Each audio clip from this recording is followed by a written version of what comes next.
Okay, so this is a different video. I hope it's only 5 or 6 minutes. What I'm really doing here is I'm going to use some quotes from Hinduism, Buddhism, but this is not some discussion of the religions of India.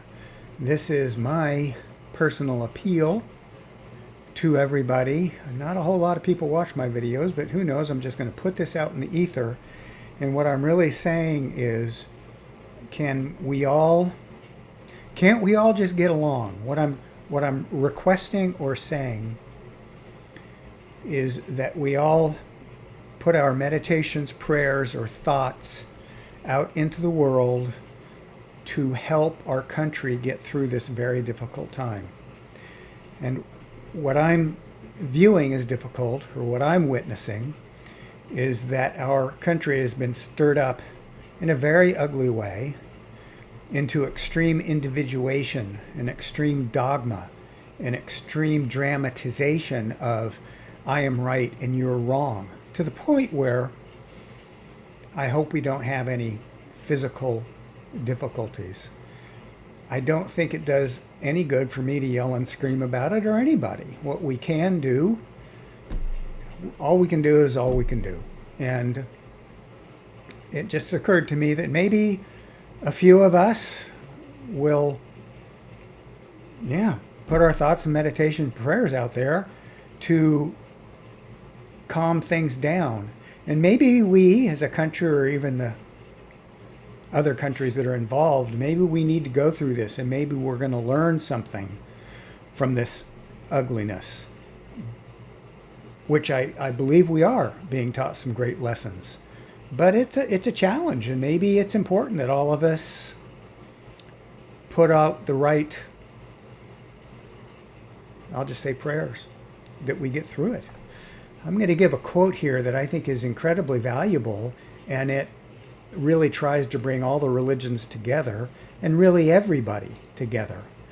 And I've brought this up before in Hinduism, in the religions of India. God, or consciousness, is called Sat Chit Ananda. And the Sat is basically infinite.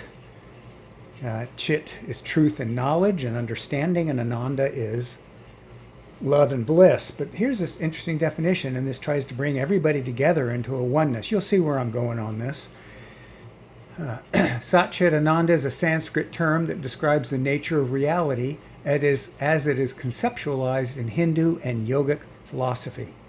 Some consider, and this is important because it's really saying lots of different religions, some consider Sat Chit Ananda to be the same as God or Brahman, the absolute reality. Good. Others use it as a term to describe the experience of realizing the unity and wholeness of self-existence, of all existence, Well, good. There's a definition for Buddha. It is said that Sat Chit Ananda is the source of all consciousness and all perfection. Well, there you go. I've seen that as description in Vedanta Hinduism. It is said that Sat Chit Ananda is the source. I just read that again. Sorry. Is Sat Chit Ananda the source of all consciousness and all perfection? To experience Sat Chit Ananda is to achieve the ultimate goal of the spiritual journey in Hinduism or yoga. So the more we can hope for that, or recognize the unity that we all have, the better off I believe, or I hope, that we will all get through this. So when I think of Sat Chit Ananda, and when I meditate on it, but that's not the purpose of this video, I think about it in 4 words: calm, truth, and love and bliss. So the more we can assume that viewpoint in our meditation, our prayers, our thoughts, as our country gets through this, the better. And I wanted that up there just as kind of a unification, that we're all in this together. And it also leads into the next quote that I think is really, really valuable. And that is from Vivekananda. I've brought this book up so many times. Bhagavad Gita is seen by Swami Vivekananda. And in the last page, I'll even give you the page if you ever get that book, page 136, he describes He answers the question, why be moral? And we've heard this, whether it's in school, you have to act right, you have to, in church, don't sin. You get threatened if you sin, you're constantly told to be a good person. But why? And he answers that question on this page.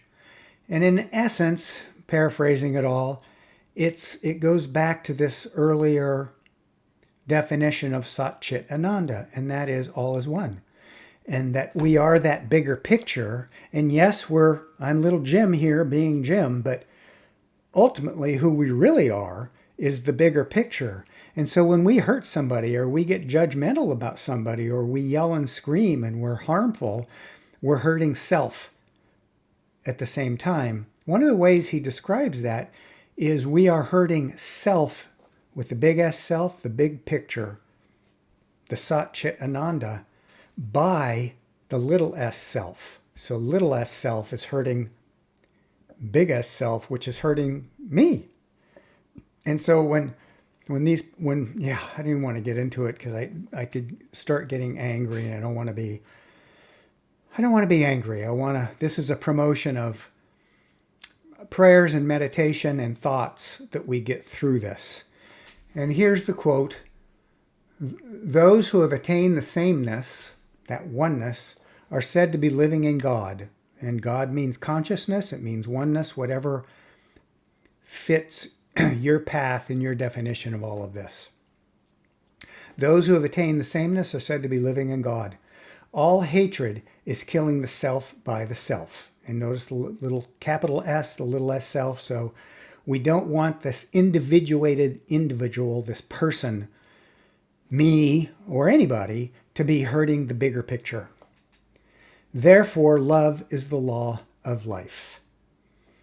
So I just wanted to get those quotes out there. Maybe they help bolster our meditations, our thoughts, and our prayers as we get through this day, February 8th, which I think is a pivotal day, politically and judicially. And let's see if we can calm things down. Let's see if things can change. Yeah. We had these calls to prayer, calls to oneness in the 60s and 70s. Maybe we need some more of it. So thank you. Thank you for all that participate.